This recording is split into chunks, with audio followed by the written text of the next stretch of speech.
കണ്ണൂർ കുറുമാത്തൂരിൽ 2 മാസം പ്രായമുള്ള കുഞ്ഞിനെ കിണറ്റിലെറിഞ്ഞ് കൊലപ്പെടുത്തിയ കേസിൽ അമ്മയെ റിമാൻഡ് ചെയ്തു. പോക്കുണ്ടിലെ ഹിലാൽ മൻസിലിൽ MP മുബഷിറയാണ് തളിപ്പറമ്പ് പോലീസ് അറസ്റ്റ് ചെയ്തത്. യുവതി പ്രസവാനന്തരം മാനസിക പ്രശ്നങ്ങൾ നേരിട്ടിരുന്നുവെന്നാണ് സൂചന. കുളിപ്പിക്കുന്നതിനിടെ കുഞ്ഞ് അബദ്ധത്തിൽ കിണറ്റിലേക്ക് വീണെന്നായിരുന്നു മുബഷിറയുടെ ആദ്യ മൊഴി. എന്നാൽ പ്രാഥമിക അന്വേഷണത്തിൽ തന്നെ മരണത്തിൽ ദുരൂഹത പോലീസ് ഉറപ്പിച്ചിരുന്നു.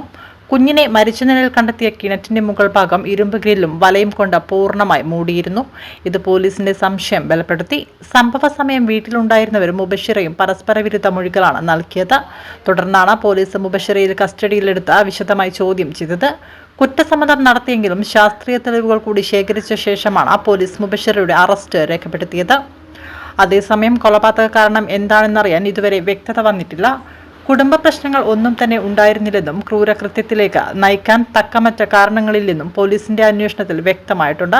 മുബഷിറയ്ക്ക് പോസ്റ്റ്മോർട്ടം ഡിപ്രഷൻ ഉണ്ടായിരുന്നുവെന്നാണ് സൂചന. എന്നാൽ കൊലപാതക കാരണം അതാണെന്ന് പോലീസ് ഉറപ്പിച്ചിട്ടില്ല.